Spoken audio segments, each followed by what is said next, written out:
আজ আমরা কথা বলবো কাজী নজরুল ইসলামের একটা অসাধারণ লেখা নিয়ে, যৌবনের গান। এই প্রবন্ধে নজরুল তারুণ্য বা ইয়ুথকে যেভাবে দেখেছেন সেটা কিন্তু আমাদের সচরাচর ভাবনা চিন্তার থেকে একদম আলাদা। তো চলুন দেরি না করে এর গভীরে ঢোকা যাক। শুরুতেই এই কথাটা দেখুন, বার্ধক্যকে সবসময় বয়সের ফ্রেমে বাঁধা যায় না। মানে নজরুল শুরুতেই আমাদের একটা ঝাঁকুনি দিচ্ছেন, বলছেন বয়স দিয়ে নাকি বার্ধক্য বা যৌবন মাপা ঠিক না। তাহলে প্রশ্নটা হলো, আসল যৌবন জিনিসটা কি? চলুন এটাই আজ খুঁজে বের করার চেষ্টা করি। তো নজরুলের এই পুরো ভাবনাটা বোঝার জন্য আমরা কয়েকটা ধাপে এগোব।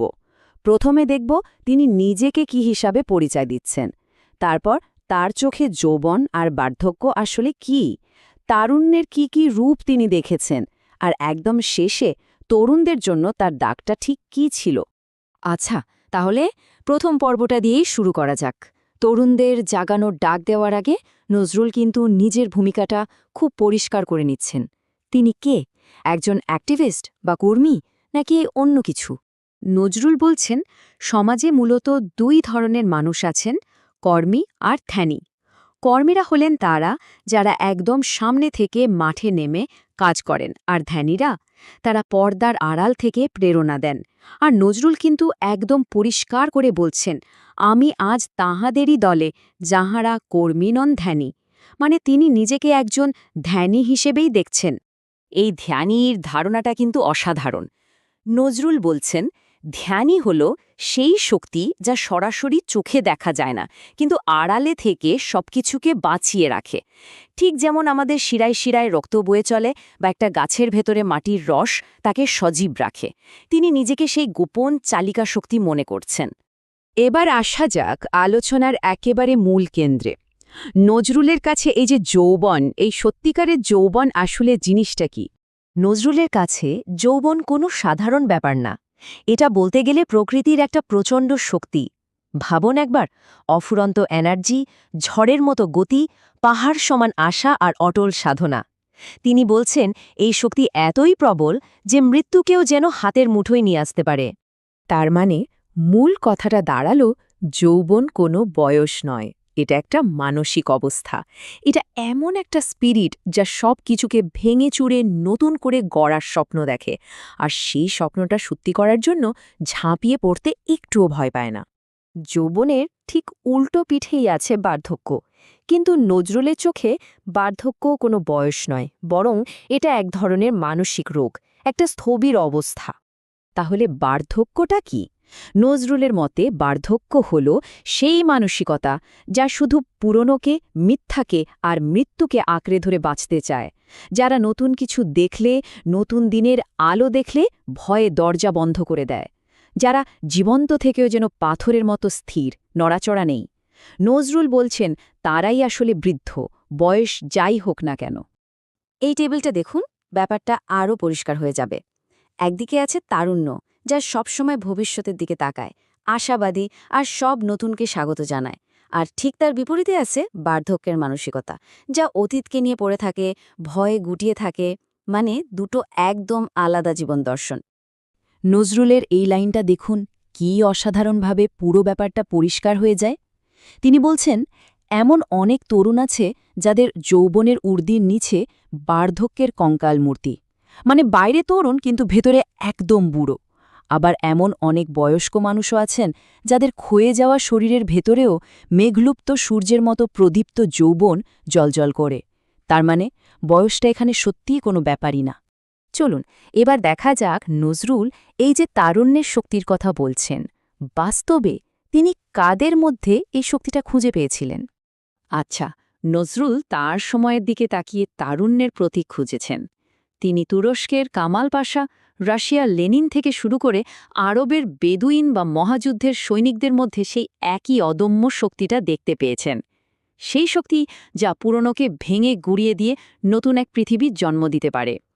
এই ব্যাপারটা বেশ মজার। নজরুল কিন্তু শুধু বিপ্লবীদের মধ্যেই যৌবন খুঁজে পাননি। তিনি যৌবন দেখেছেন সেই পাইলটদের মধ্যে যারা আকাশ জয় করার জন্য জীবন বাজি রাখে, সেই অভিযাত্রীদের মধ্যে যারা নতুন কিছু আবিষ্কারের নেশায় হারিয়ে যায়, আর সেই মানবতাবাদীদের মধ্যে যারা মানুষের সেবার জন্য নিজেদের জীবন উৎসর্গ করে। যৌবনের কিন্তু আরেকটা রূপও আছে। নজরুল তাকে বলছেন মাতৃরূপ। এটা হলো তারুণ্যের সে সেবা আর ভালোবাসার দিকটা। যখন তরুণরা কোনো দুর্যোগে, মহামারীতে মানুষের পাশে দাঁড়ায়, নিঃস্বার্থভাবে সেবা করে, তখন তারুণ্যের এই মাতৃরূপটাই ফুটে ওঠে।